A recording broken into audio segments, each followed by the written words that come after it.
Thanks very much, Chris, and welcome to everybody who has just joined us. We're here from Prolifico and we offer productivity advice to writers, particularly within academia. And we are running a workshop today to help people to overcome their blocks and barriers. And it's all based around lots of research that we have done more broadly and specifically with the IOP publishing authors. So this is the first thing we're going to tackle because it feels like distraction and interruption is a real issue for many academic writers, and that's what you told us.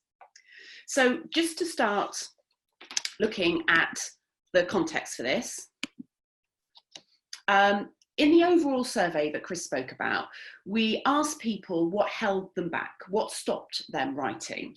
And this sort of runs through a whole range of blocks and barriers. So starting off with distractions and interruptions, moving down workload, procrastination, teaching prep, all the way through things like technical barriers and overwhelm. And just as Chris said, with the earlier data, we found it really interesting to segment by different career stage. And that gives you a better picture of where writers are in their career and how distractions and interruptions change over time. So I'm just going to go to the next slide, looking at early career researchers. So I don't know if you can see this because our little video is right in the top corner of our screen here. There we go, I'll move it to the bottom, perfect.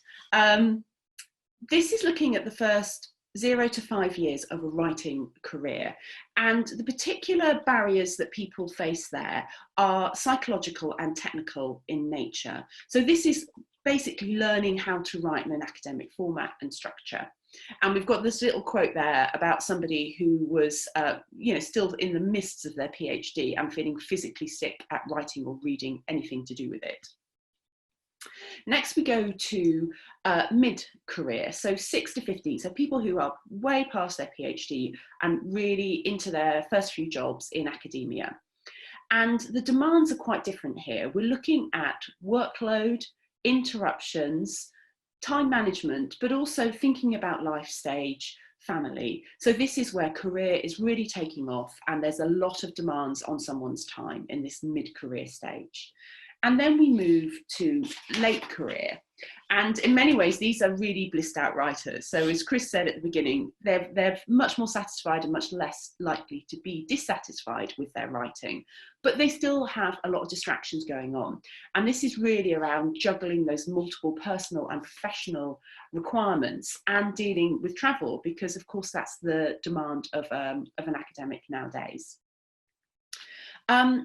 So that's the kind of overall survey data, but looking specifically at the IOP authors. So these are people who are writing, who answer the survey, and we've kind of tailored this webinar to meet their needs. And if we run through that, people are allowed to select more than one. So, but the top thing that came through is needing to do more research and reading. So that stops them writing. Everyday distractions and interruptions, moving then onto workload and admin. And then go to the bottom two, teaching prep and technical barriers.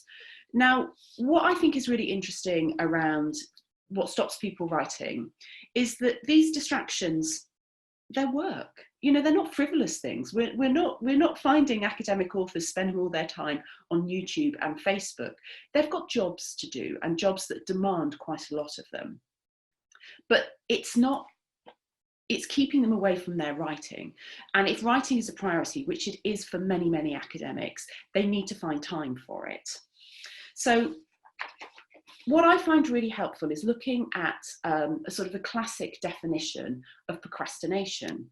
So when we think about procrastination, we often think of it as being those frivolous tasks, but actually Professor Robert Boyce, who researched productivity in academics, his definition says procrastination means putting off a difficult, delayable, important task, an act with a distant, perhaps doubtful reward, in favour of something easier, quicker, and less anxiety-provoking. And it means delaying vital actions until the performance and the results are less than they would have been if done in a timely fashion. And what's interesting about that is procrastination is about doing something easier. So though jobs are difficult, it is often easier for us to clear our inbox or to go to a meeting than it is to sit down and tackle a writing task.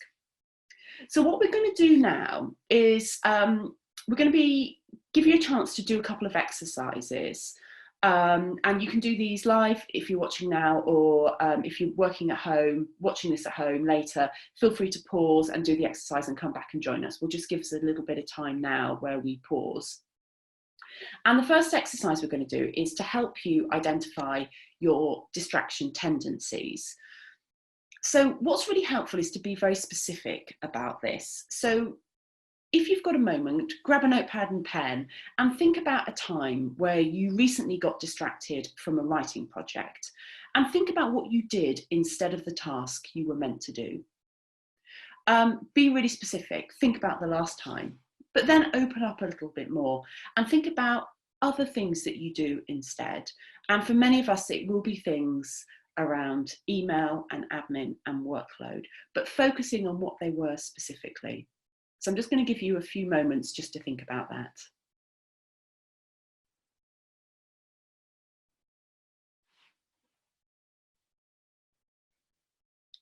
And if you're like many of the academics we've worked with at Prolifico, and we've worked with very many, they come up with quite a few distraction tendencies.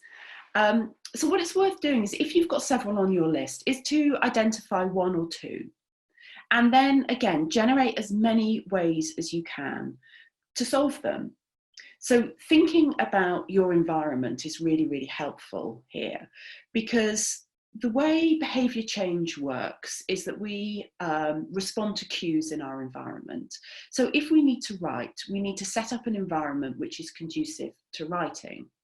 So for example, if you go to your desk and you find it's overloaded with papers, and you've got your computer there and your inbox is pinging, and that's pulling you away from work, it's very easy to sit down and to start to deal with the things in your immediate environment. You might start tidying your desk, you might start going through your papers, you might start checking your email, you might start looking at the internet, there might be stuff coming through, you might be getting alerts about new papers and research that's emerging in your field.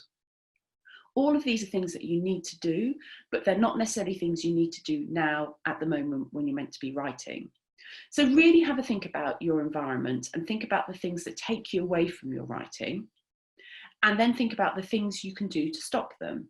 So for example, with alerts, can you switch off all your alerts? Can you put on an internet blocker?